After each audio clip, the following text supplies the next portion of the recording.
Dune, War for Arrakis by CMON is a 1 to 4 player game set on the desert planet of Arrakis, also known as Dune.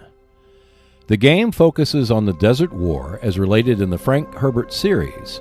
Players take the roles of House Harkonnen, who is backed by the Imperial House Corino, who take on the remnants of House Atreides and their allies, the Fremen, for control of the planet and, more importantly, the spice melange. Basically, the game is played by 2 players taking each side, 2 teams controlling both sides, or the solo game that uses the Mahdi solo mode, where the player takes the side of Atreides against the Harkonnen. Players can achieve victory by making the right strategic choices that balance the need to defend their holdings while attacking the enemy and taking control of their territories. For the Harkonnen player, they start the game controlling the populated areas of Arrakis. They must harvest as much spice as possible while launching seek and destroy missions against the Fremen. The more spice the Harkonnen produce, the better their relations with the great powers of the Imperium. However, the Emperor is secretly against them and funds the military forces that seek to slow down the spice production. The Atreides starts the game at a disadvantage against the Harkonnen and must fight a guerrilla war alongside the Fremen. The greater the success they have in slowing down spice production, combined with fulfilling the ancient prophecies, the stronger the Atreides will become. The game offers 129 miniatures, a standard feature for CMON games, 9 plastic stands, 24 dice, 2 boards, 7 dashboards, 125 cards, 86 tokens, and a rulebook. And now that you are ready, let's set up the game for play.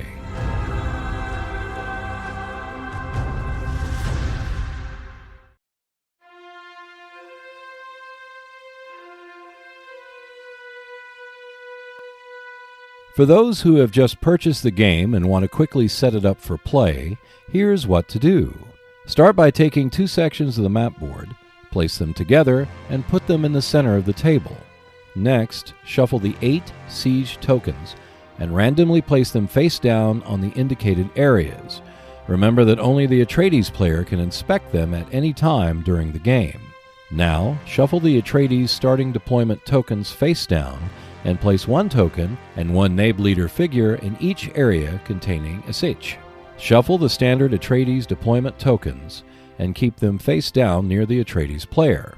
Place the 4 Pyron villages, city of Carthage, and the planetary capital of Arrakis on the indicated areas of the board.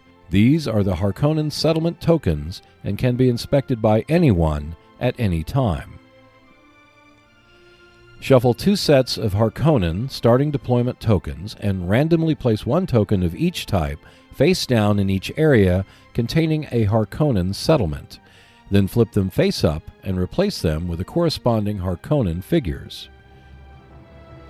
Shuffle the 6 ecological testing station tokens and randomly place them face down on the indicated areas of the board, which will be 1 token per area. Their hidden side remains hidden to all players until an Atreides legion enters the area.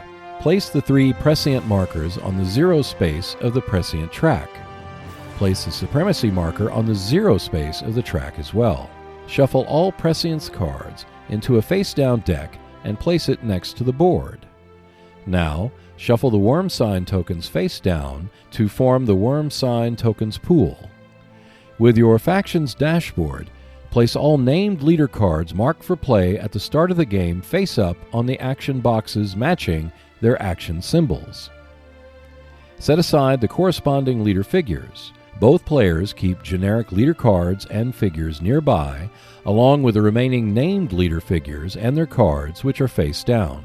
The Harkonnen player takes the Spice Must Flow board and places it next to the Getty Prime dashboard and lines up the 3 Imperium markers next to the highest step. Shuffle the planning cards into 4 separate decks based on their backs. Harkonnen players put the House Harkonnen and Corino allied decks within reach, while the Atreides player puts the House Atreides and Fremen decks within their reach. The Atreides player shuffles the 6 secret objective cards and draws one of them, setting aside the other cards. This card is kept hidden from the Harkonnen player for the entire game. The players keep their faction figures, set of action dice, combat dice, additional tokens, and reference cards within easy reach. The Atreides player starts with a single Bene Gesserit token with the remaining 4 tokens in reserve. And that is how to set the game up. Now to get started playing your first game.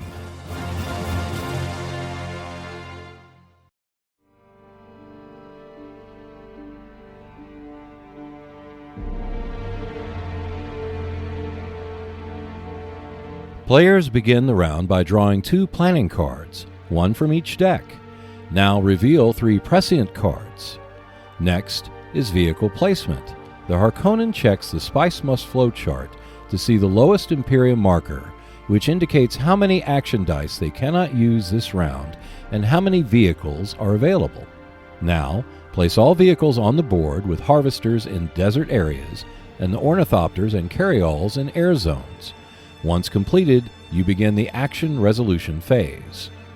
Both players roll action dice and then place them on their respective dashboards on the slots corresponding to the results obtained. Starting with a Harkonnen, allocate a single Bene Gesserit token on the dashboards if the player desires. Starting with the Atreides and ending with a Harkonnen, players alternate taking a single action until all the dice are used. Now we enter the Desert Hazards phase.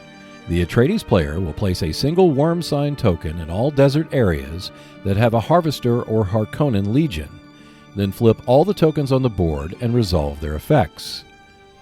The Atreides player will now roll for the consequences of the Coriolis storms once for each area if the Harkonnen has legions in the Plateau, Minor Erg, or desert areas. The Spice Harvesting phase is next. For every Harvester on the board, the Harkonnen removes them to collect the amount of spice as indicated in each area. The Harkonnen now spends the spice collected to keep the Imperium markers on the Spice Must Flow board in their current positions at the cost of 2 spice points, or pay 3 spice points to move them up a step. The markers move down a step if 2 spice points cannot be paid. When the Supremacy marker is at step 5 or lower, the Harkonnen may spend 3 spice points to gain a Supremacy point. This can be done only once per spice harvesting phase. The Imperium bands corresponding to each Imperial marker at the bottom step of the Spice Must Flow board are automatically activated. If any Imperium markers move down, the corresponding Imperium bands are activated once for each marker that is moved. The end of the round starts when the Atreides player checks if any requirements of any revealed end-of-round prescient cards can be met. If so, they perform the instructions on the cards if they desire to claim and advance the prescient markers accordingly. You may claim up to 2 prescient cards in this round. If all the scores on the secret objective card are met, the Atreides player wins the game. If not, the game continues.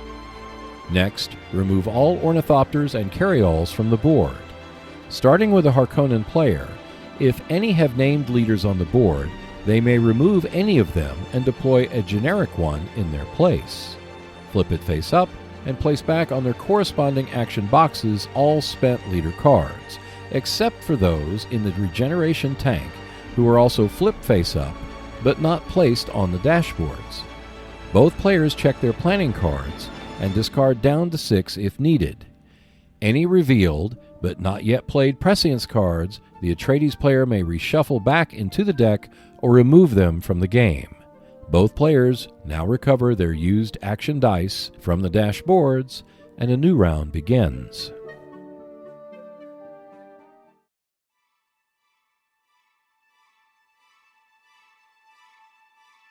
The Harkonnen player controls many of the populated areas on Arrakis, but they must reduce the presence of the Fremen rebels who are allied with the Atreides. At the same time, the Harkonnen must mine as much spice as they can. The more they produce, the better they are seen in the eyes of the Imperium. The Harkonnen player must accumulate 10 supremacy points to win. The Atreides are fighting the Harkonnen but start the game depleted. The surviving members of the Atreides form the center of the opposition and combine with the Fremen to launch guerrilla attacks on the Harkonnen.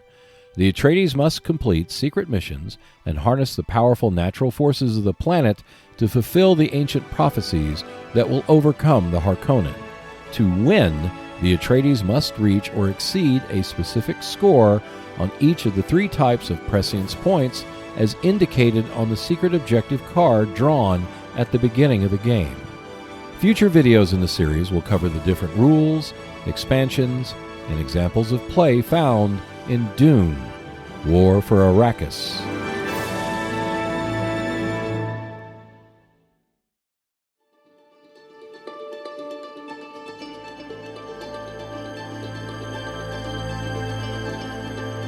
Thank you for watching.